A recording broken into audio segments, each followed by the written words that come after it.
Hi, I'm James Lang. I'm one of the co-founders of Vorpalboard, and I'm joined today by Thad Casey, our manufacturing guru and D&D community lead. Hey, Thad. Hey, everybody. And also Arthur Wright, Dungeon Master Extraordinaire, who's going to be helping us out with this video. Arthur, how are you? Hey, everybody. How are you? And today we're going to be showing you how easy and quick it is to be able to use your actual 3D terrain and Vorpalboard to play D&D remotely. And we're going to be having Art's help to do that. We're going to go through a bunch of scenarios and show you a lot of tips and tricks. And so let's get started. So at the beginning of this video, we wanted to discuss really what makes Vorpal boards unique for remote gaming. And obviously, there are a lot of really great virtual tabletops out there. Some have adventures built in with maps and tokens and player management systems. A lot of really good content that you can build into your system with cool lighting and terrain effects and all kind of sweet things. But it's all purely virtual. Everything about them are digital, and essentially your D&D experience is boiled down to playing really a video game version of Dungeons and Dragons. And for a lot of us, a big part of the hobby is still existent in the physical world. All those great terrain and minis and things that you've collected over the years that you really love about the hobby. And Art's one of those dungeon masters and one of the guys that we started working with very early on with Vorpal board, and hence he's here today. Yeah, I mean, just like that said, I mean, you're spending a lot of time collecting beautiful terrain. You're buying miniatures, you're painting miniatures, and if you're anybody like me, I'm terrible at painting miniatures, so it takes me a long time to paint them. So I spend all this time doing this, and that's part of the joy for a lot of people. Building terrain setups like I do, painting miniatures, cutting out. Some people design their own terrain, whatever. But that's what some of the best part of it is. And if you go to a virtual tabletop, you lose all that. You don't get to have that. So you go from spending all this time collecting and building all this stuff to go into a virtual tabletop, and you don't get to see all the stuff that you just built. I don't know about you, but for me, playing with my family and friends is what I do. And sometimes my friends aren't local. Sometimes my friends are at a distance. So I'm playing at a table with three or four friends, and one or two friends are virtually away somewhere. So Vorpal helps me with that. I don't have to recreate things. If you do a virtual tabletop, I not only have to build terrain like I built here for the people I'm playing locally with, but then I have to build it digitally for the people who are not here locally. And as a DM, I'm putting in twice the work to do the same thing, which to me doesn't seem very efficient if you ask me. So Vorpal board helps me do that without doubling all of my work. So the goal of today's video is to show you a bunch of tips and tricks about how we do this. It's super easy and simple. Art and Thad both have tons of experience playing D&D on Vorpal, so this is learned knowledge that we want to share to make it so your 3D terrain games are as smooth and kind of enjoyable for your remote players as possible. Next thing we wanted to cover is camera angles. And if you're sitting at a real table, obviously you can get up and you can move around and look at different things. And sometimes maybe your dungeon master will even let you pick up your mini and move them around. Maybe not. In a virtual tabletop, though, and with Vorpal where you're streaming, yeah, Art says no.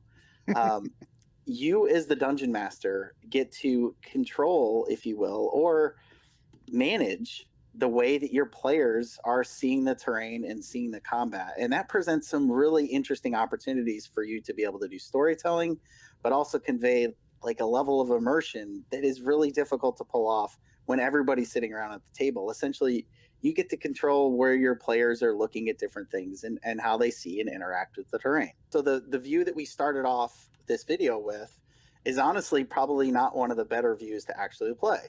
We left it as a full view of the terrain, slightly isometric at an angle, so you all had a kind of a feel for what's going on in the space. Now, one of the ways that we can play is to look at a purely top-down view. Right? This is the way a lot of the other virtual tabletops are set up, where you have an entire area of a map, and essentially your minis turn into physical tokens that you're moving around on the map. You can see where your mini is. You can see all the details on the terrain. You get an entire view of the room. But honestly, after playing a lot on this system, this is one of the worst ways to play because you are missing an immersion into the system, and you really don't feel like you're part of the combat. You feel like you're just looking at, a top-down 2D view of a map. The best way to play, hands down, and after doing this a ton, is to get the camera all the way down in the terrain in almost, we call it like the scry cam style view. And where this is really cool as a player is you feel like you're immersed in the combat. You are in the room. You're in the encounter. You are part of that terrain world. And you can't get this really playing at a table unless you have your head over the terrain the whole time. With the Vorpal arm, you can actually get your phone hovering right above the table, slightly asymmetric, again, almost like a scry cam. And I can see what's immediately in front of me as a player. I don't get to see the rest of the room. I don't have a full view of everything that's going on, but I know that these two evil people are right in front of our party, and we've got to encounter them. I can look at elements that are in the terrain and see what else is going on and what kind of things we can interact with, what things we might need to worry about, where line of sights are and things like that. And having a view like this, I can give them as a dungeon master what I want them to see. And I can have things like guys over here hidden around the corner that maybe you can only see at the top of their head, but I want that to be a little bit of a clue if the players pick it up. I have this cauldron sitting here that maybe there's a reason why the cauldron is sitting there, and I want to try and clue the players in, like, this is the view you're getting, and maybe get them to ask, hey, what's up with that, like a cauldron? Or these chains I have hanging off this pillar right there. I might want to give them the view, whereas from a pulled back view, you're not going to be able to see that chain very, very well. But this close-up view, now all of a sudden this chain is there. What could that mean? Once the first round of combat's done in that particular room and we've knocked everybody down, naturally as a party, we're going to start doing investigation checks. And Art's going to show while the party's walking in the room, we're going to check around and ask our DM, okay, what the heck's going on? And he can move the camera and the field of view for us as we investigate and see what's what. And in this case, we're moving over to a bar that's on the left side of the room, and our dungeon master is going to describe some basic things. We got a little bit of a Galadoria bar set up there, and we see this strange mirror, and all of a sudden this strange mirror comes to life. And of course, because he's Arthur Wright, it has to be a mimic. And it turns into something else that we have to engage with. And there's these two other creatures on the left side of the room, and God knows what they're going to do. Are they going to attack us? Of course they are. So very easily, as you're going through the terrain, the dungeon master can kind of guide the story in what directions we're seeing and just relocate the whole build to that particular area that we need to focus on as a group, and still keep it nice and tight and still feel like you're in that really super engaged view of the combat and encounter. Well, and this view in particular really makes you feel like you're in it, right? I mean, I'm looking over this guy's shoulder. Like, I'm kind of looking just over his shoulder, and it really makes you feel like you're down in the terrain and you're down in it. It really helps you immerse in your game. All right, now we're going to get into some terrain build tips. I think I have the prestige of being the DM that has the most experience using my Dwarven Forge on Vorpal board and playing with my friends. So let's go over some tips and tricks.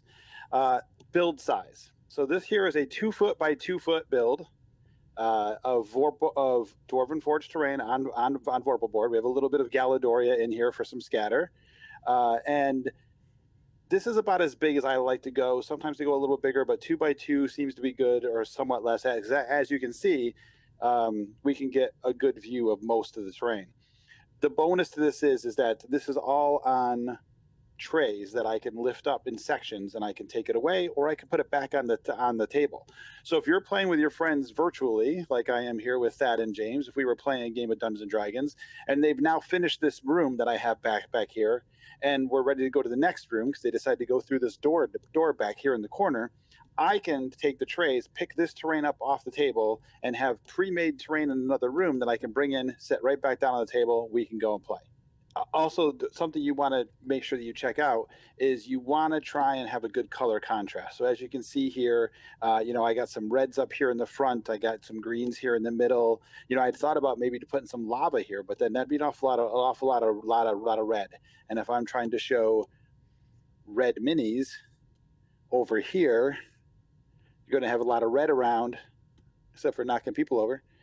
You may have a hard time with your players at the remote trying to find their minis and such in this color contrast. When you're playing live most of the time, you're going to want to use a live video. As we've shown you, like when Art's moving around minis, you can see where everything changes constantly. And that's a high resolution video that we're streaming through VorpalBoard. Now, as a player, you're often going to ask questions that you're going to want to see more detail in a certain area of the terrain. And rather than have your dungeon master just switching back and forth, you can bring in a static photo of that view from the top down. So James, if you can go ahead and switch layouts for us. We cover saving layouts in a different video, but these are basically pre-saved hotkeys that the dungeon master can use to switch back and forth between these views. And as a player, if I want to ask a question about a certain spot within the terrain, or if there's something as the dungeon master you want to articulate to the group of, there's a door down here in the bottom right-hand corner, or over here by the bed, you find a scroll. You can easily just navigate to that static photo and switch to that layout as a dungeon master while you're playing in the game, and then go back to the live terrain view once you're ready to move back into combat or talk through details and move the camera around again. Super, super simple. Takes a second to set up at the beginning of the game, and you're ready to go. So now let's talk about player moves and color coding in Vorpal. So if you've noticed, everybody has a player window below our videos that has our name in it. This also corresponds to the color of our shared pointers. And as a player, I know that this blue-based mini here is my mini. So that's one of the tricks we do with the minis is put a little blue ring around the bottom of them. These happen to be some nice color printed Hero Forge minis, so they came with that color, but you can simply put a little bit of clay on the bottom or paint the mini base, put anything on there so it's quick and easy to pick up where you are. But with the shared pointers too, I can ask my Dungeon Master Art, if this is my character, I'd like you to move me from here down to this corner so I can take my crossbow out. And the same for James. James is the green color, he's at the top. That's his player mini. He can move him wherever he wants as well. Put me right there, Art. Of course, that's going to take an athletics check, but we'll let that go for right now.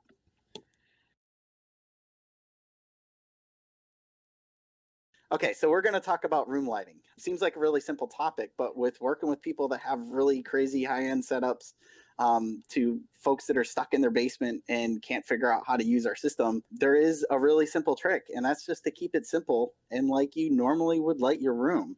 Your cell phones are built to work with just normal room lighting, floor lamps, nice overhead lighting, stuff that floods the room. If you try to get fancy with the lighting and do like a flood or a spotlight pointed right at the table, it's going to wash out your terrain and give you really hot spots, especially if you have reflections in your terrain and whatnot, or any shiny surfaces. Overhead fluorescents, if you can avoid them, please do, because again, those tend to just wash out all the colors and the cool factors. And just really keep it simple. Flood the room with light, as much of it uplighting as possible, and you should be good to go. All right, hopefully that gives you a good overview of how to use 3D terrain when you're playing D&D online with VorpalBoard. I want to thank Thad. Thad, thank you. Thank you very much. And of course, thank D&D extraordinaire Art. Thank you for coming on today, Art. Hey everybody, thanks for having me. Be sure to check out the rest of our video series about how to play D&D online using VorpalBoard.